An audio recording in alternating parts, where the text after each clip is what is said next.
بسم اللہ الرحمن الرحیم۔ السلام علیکم۔ لڑائی کے دوران اس کا لباس پھٹ بھی چکا تھا اور اس پر جگہ جگہ خون کے قطرے بھی نظر آتے تھے۔ کچھ دیر بعد قاسم لباس بدل چکا تھا، لیکن اس سے پہلے کہ وہ چہرے پر لگے سپاہیوں کے خون کے قطرے صاف کرتا، روزی ایک دم جھونپڑی میں داخل ہوئی اور قاسم سے کہنے لگی، آپ کے پیچھے ایک بار بابا نے آپ کے بارے میں پوچھا اور ایک بار وہ بدذات باکو آپ سے ملنے کے لیے آیا، لیکن میں نے دونوں کو مطمئن کر کے ٹال دیا۔ باکو؟ کون باکو؟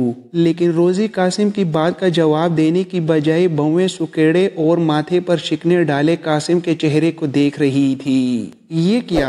آپ کے چہرے پر خون لگا ہے، کیوں؟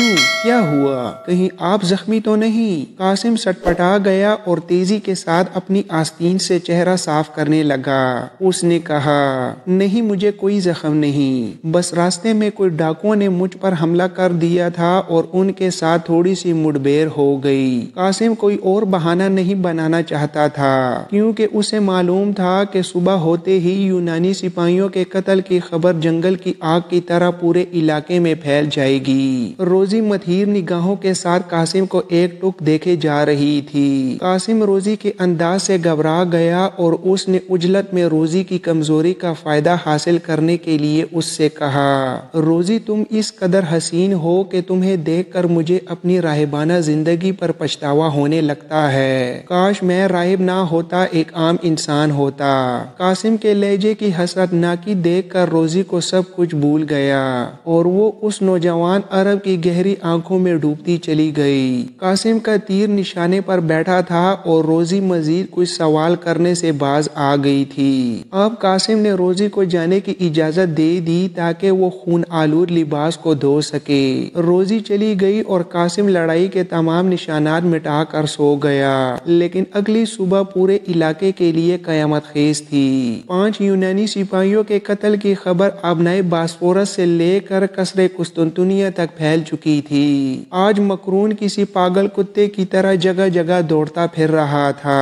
اس نے ہر چوکی کا چکر لگایا، بہت سی بستیوں اور دیہاتوں کے باشندوں کو الٹی سیدھی دھمکیاں دیں، شہنشاہ کو اطلاع بھیجنے کے لیے کچھ خاص لوگ روانہ کیے اور خود 400 افراد کے ایک مسلح دستے کی تیاری میں مصروف ہو گیا۔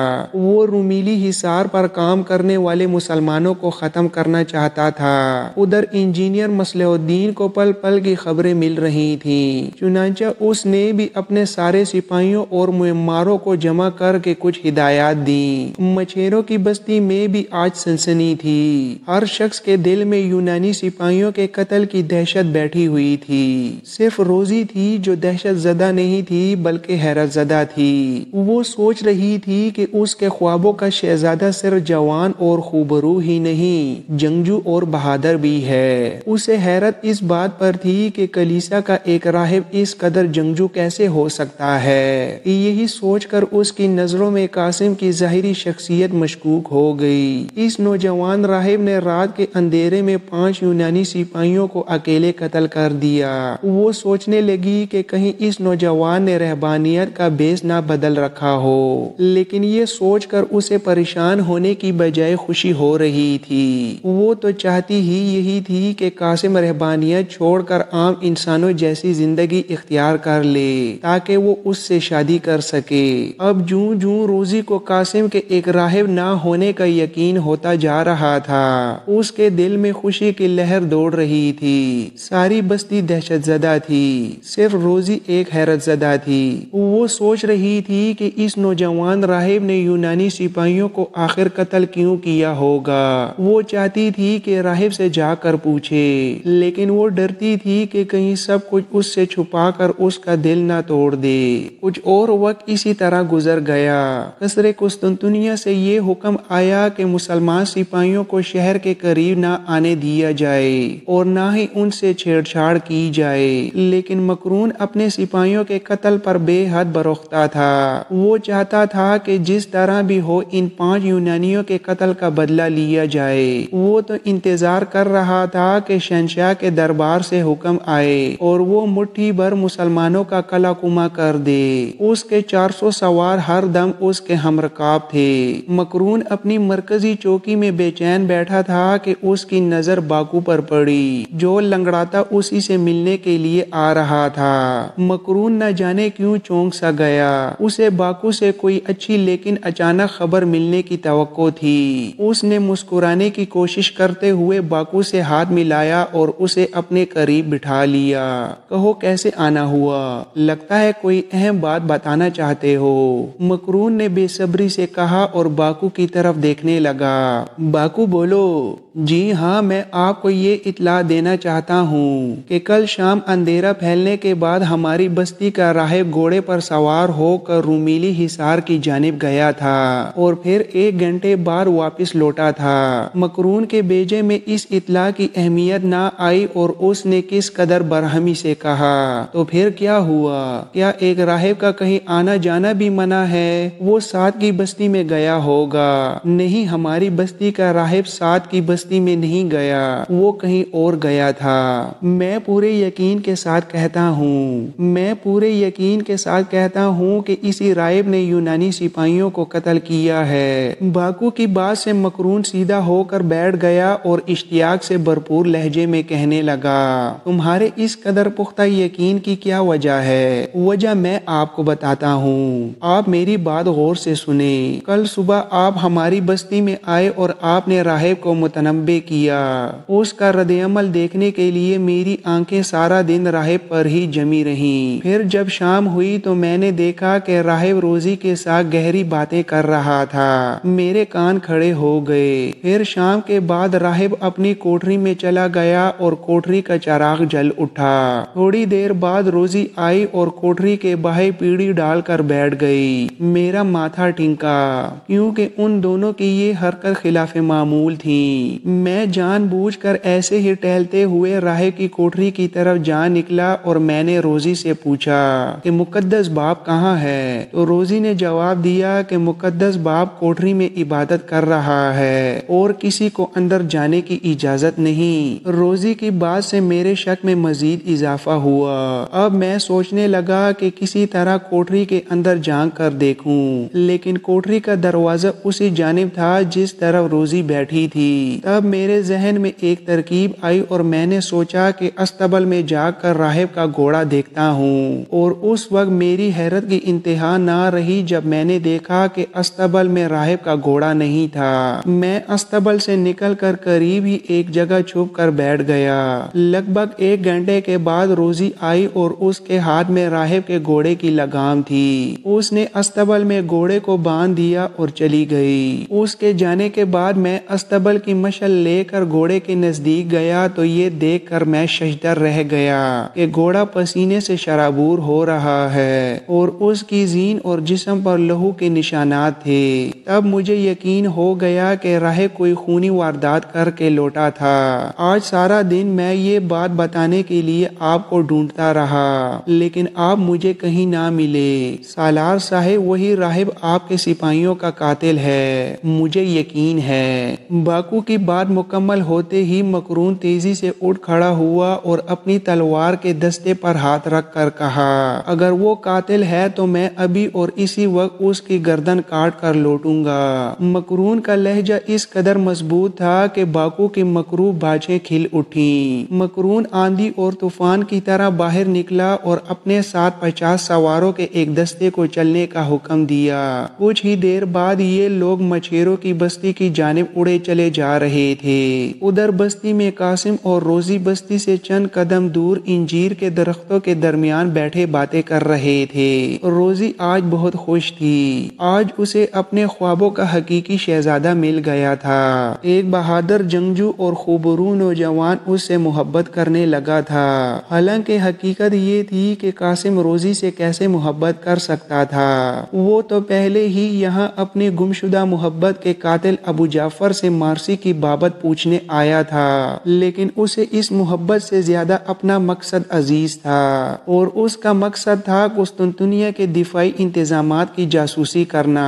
اس نے تو روزی کو دوست کہہ کر مچھیروں کی بستی میں کچھ دن بسر بسر کرنے چاہے تھے۔ اس نے روزی کے ساتھ کوئی جھوٹا وعدہ بھی نہیں کیا تھا، لیکن اسے اچھی طرح معلوم تھا کہ روزی اس کی طرف سے غلط فہمی میں مبتلا ہو چکی تھی۔ وہ یہاں روزی کے قریب بیٹھا یہی سوچ رہا تھا کہ روزی کی چھوٹی بہن جو 11-12 سال کی بچی تھی پوری قوت سے دوڑتی ہوئی ان کے پاس آئی اور اپنی پھولی ہوئی سانس درست کیے بغیر کہنے لگی، مقدس باپ وہی کل والا یونانی سالار اپنے ساتھ بہت زیادہ گھڑ سوار لیے ننگی تلوار لہراتا ہوا ہماری بستی کی جانب آ رہا ہے۔ ہم اس چٹان پر کھیل رہے تھے اور میں نے اوپر سے انہیں دیکھا ہے۔ قاسم ایک دم کھڑا ہو گیا اور دوڑ کر ایک اونچی جگہ پر چڑھ گیا۔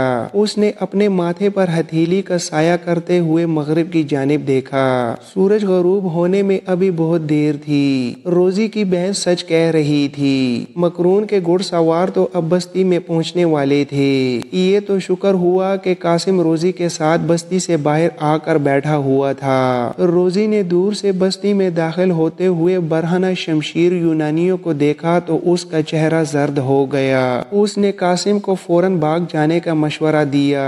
قاسم کے لیے بھی یہی کچھ کرنا مناسب تھا، لیکن وہ پیدل کیسے بھاگ سکتا تھا؟ چنانچہ روزی نے قاسم کو بستی سے کچھ اور دور ایک چٹانی سلسلے میں چھپنے کی ہدایت کی اور خود کسی طریقے سے گھوڑا لانے کے لیے بستی کی طرف چل دی۔ مکرون پاگل کتے کی طرح بستی میں داخل ہوا اور اندھا دھند بستی کے اکلوتے چرچ میں گھس گیا جو ایک کوٹری پر مشتمل تھا۔ چرچ کے ساتھ ہی قاسم کی کوٹری تھی۔ راہب اسے چرچ میں نہ ملا تو وہ ساتھ کی کوٹری میں دندناتا ہوا داخل ہو گیا، لیکن قاسم تو یہاں بھی نہیں تھا۔ وہ آگ بگولا ہو کر باہر لپکا۔ اتنے میں بستی کا سردار اور سب چھوٹے بڑے چرچ کے سامنے جمع ہو چکے تھے۔ 50 سواروں کا مسلح دستہ بھی اسی جگہ کھڑا تھا۔ مکرون غصے سے پاگل ہوتا ہوا باہر نکلا اور بستی کے سردار کو آواز دی۔ روزی کا باپ جو کس قدر غصے میں تھا مکرون کے سامنے آ گیا۔ مکرون نے اسے دیکھتے ہی تلوار لہرائی اور اس کے سینے پر رکھ دی۔ کہاں ہے تمہارا مقدس باپ؟ مجھے ابھی اور اسی وقت اس کا سر چاہیے۔ روزی کا باپ جو پہلے ہی غصے میں تھا مکرون کے لہجے سے آگ بگولا ہو گیا۔ اس نے اپنے سینے پر رکھی تلوار کی کوئی پرواہ نہ کی اور غصے سے کہا، سپہ سالار تم حد سے بڑھ چکے ہو۔ میں کل ہی قیصر کے دربار میں پیش ہو کر تمہاری شکایت کروں گا۔ تم نے پہلے بھی ہمارے مہمان کی توہین کی ہے۔ ہم سب بستی والے متفق ہو کر تمہیں کہتے ہیں کہ معمولی سی مذہبی تفرقہ بازی کی بنا پر تم ہمارے معزز راہب کو تنگ کرنا چھوڑ دو، ورنہ تمہارے لیے اچھا نہیں ہوگا۔ لیکن روزی کے باپ کو یہ معلوم نہیں تھا کہ راہب کا معاملہ اتنا معمولی نہیں جتنا وہ سمجھ رہا ہے، کیونکہ اس نے بات ختم ہی کی تھی کہ مکروہ صورت مکرون نے اپنی تلوار ہوا میں لہرائی اور اگلے لمحے بوڑھے کا سر کاٹ کر پھینک دیا۔ سردار کا سر کاٹنے کے بعد مکرون نے بآواز بلند کہا، بستی والوں تم میں سے کوئی بھی اس سردار یا اس راہب کا ساتھی ہے تو سامنے آ جائے۔ میں آج تمہارے راہب کا سر کاٹنے آیا ہوں، لیکن بستی میں کوئی شخص بھی آگے نہ بڑھا۔ بوڑھے سردار کے قتل نے سب کو دہشت زدہ کر دیا تھا۔ مکرون نے ایک بار پھر بآواز بلند اپنی بات دہرائی۔ اس کی بلند آواز ہوا کے دوش پر تیرتی ہوئی بستی کے دوسرے کنارے روزی کے کانوں تک جا پہنچی۔ روزی تو راہب کے لیے گھوڑا حاصل کرنے آئی تھی، لیکن اپنے باپ کی موت کا سن کر اسے ایک دم سب کچھ بھول گیا۔ وہ دیوانہ وار ہجوم کی طرف دوڑی اور چرچ کے سامنے گری اپنے باپ کی لاش کے قریب جانا چاہا۔ وہ پاگلوں کی طرح چیختی ہوئی دوڑ رہی تھی۔ اس کا باپ اسے ہر چیز سے زیادہ پیارا تھا۔ اس کی ماں بچپن میں ہی اس کا ساتھ چھوڑ گئی تھی اور باپ نے ہی اس کو اور اس کی بہن کو ایک ماں کی طرح پالا تھا۔ اسے خود معلوم نہیں تھا کہ راہب کی گرفتاری کا معاملہ مکرون کی نظر میں کس قدر سنگین ہے۔ وہ دوڑتی ہوئی اپنے باپ کی لاش پر آ گری اور زور زور سے چلانے لگی۔ مکرون نے اسے دیکھ لیا تھا۔ وہ اپنی خون آلود تلوار لیے اس کے قریب آیا اور انتہائی درش لہجے میں اس سے مخاطب ہوا، لڑکی کہاں ہے وہ تمہارا مقدس باپ جس کے ساتھ تم رنگرلیاں مناتی ہو؟ جلدی بتاؤ ورنہ تمہیں بھی اپنی جان سے ہاتھ دھونا پڑے گا۔ لیکن روزی کا جواب مکرون کے لیے غیر متوقع تھا۔ روزی نے کہا، ہاں ہاں تم مجھے بھی بھی مار دو، اب میرے جینے کا کوئی فائدہ نہیں، میرا باپ تو مر چکا ہے، میں اب اس دنیا میں نہیں رہنا چاہتی۔ وہ بری طرح رو رہی تھی اور پوری طرح سے اپنے حواس میں بھی نہیں تھی کہ مکرون کی بات کا ہوشمندی سے جواب دیتی۔ چنانچہ مکرون نے اس کی حالت کو دیکھتے ہوئے اپنے سپاہیوں کو حکم دیا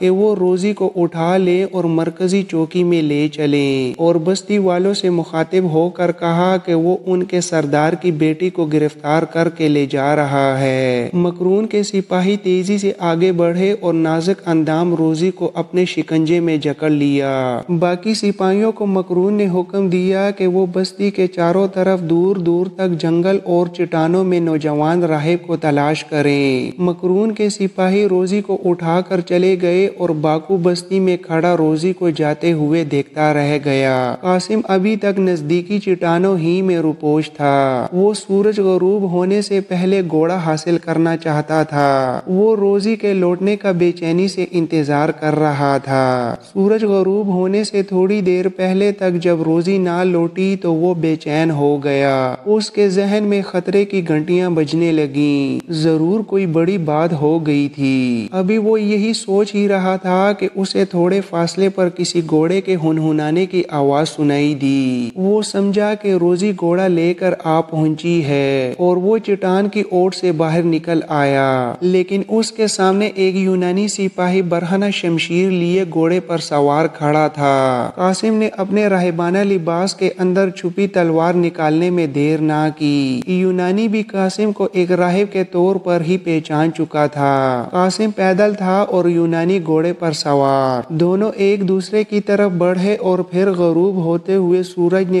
آخری منظر یہ دیکھا کہ قاسم یونانی سپاہی کو قتل کر کے اس کے گھوڑے پر سوار ہو کر رومیلی حصار کی جانب بڑھ چکا تھا۔ مصلح الدین آغا نے علیحدہ خیمے میں قاسم کی تمام رودات سنی اور قاسم کی درخواست پر بستی کے حالات معلوم کرنے کے لیے 2 تجربہ کار ساتھیوں کو بھیجنے پر آمادہ ہوا۔ وہ سپاہیوں کو واپس بھیج کر لوٹا تو اس کے ہاتھ میں کھانے کی تشتری بھی تھی۔ اس نے خیمے میں داخل ہوتے ہی قاسم سے کہا، قاسم بن ہشام، آپ کی پہلی اطلاع میں نے کل ہی سلطان کی جانب روانہ کر دی تھی، لیجیے آپ کا کھانا بھی آ گیا۔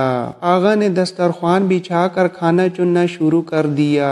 آبنائے باسفورس کی مچھلی قاسم گزشتہ کئی دنوں سے کھا رہا تھا، لیکن اس طرح زیتون کے تیل میں تلی ہوئی دیکھی تو اسے اپنے وطن کی یاد آ گئی۔ وہ اگرچہ روزی کی طرف سے پریشان تھا، لیکن اس نے کھانے کے ساتھ پورا انصاف کیا۔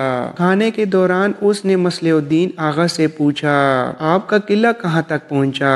سلطان کو اس قلعے کی تعمیر کا بے چینی سے انتظار ہے۔ مصلح الدین آغا نے مسکراتے ہوئے جواب دیا، ہم نے 24 اپریل کو اس قلعے کا آغاز کیا تھا اور آج 18 مئی کے روز ہم اس کا 1/4 کام مکمل کر چکے ہیں۔ اگر یہی رفتار رہی تو ہم اگست تک اسے مکمل کر لیں گے۔ قلعے کا رقبہ 3000 مربع میٹر رکھا گیا ہے اور اس میں 17 عدد بڑے بڑے برج بنائے جائیں گے، جن میں تمہارے دوست اربان کی بنائی ہوئی توپیں نصب کی جائیں گی۔ میں نے اس قلعے کا نقشہ اس طرح سے بنایا ہے کہ اگر فضا سے قلعے کو دیکھا جائے تو محمد کا لفظ لکھا ہوا نظر آئے گا۔ اس میں 3 برج بہت زیادہ بلند بنائے جائیں گے، جن کی اونچائی 90 فٹ تک ہوگی۔ میں ان کی دیوار کے نچلے حصے کو 9 میٹر چوڑا بنا کر بے حد مضبوط کرنا چاہتا ہوں، لیکن اس قدر موٹی دیوار کی بلندی تو یقیناً کم رکھنی پڑے گی۔ ہاں، دیوار کا چوڑا حصہ 5 میٹر اور تنگ حصہ 15 میٹر تک بلند ہوگا۔ قاسم بڑی دلچسپی سے رومیلی حصار کی تعمیر کا تذکرہ سن رہا تھا۔ وہ دیر تک اس قلعے سے متعلق باتیں کرتے رہے، یہاں تک کہ خبر لانے والے پہنچ گئے۔ مچھیروں کی بستی سے ہو کر آنے والے مصلح الدین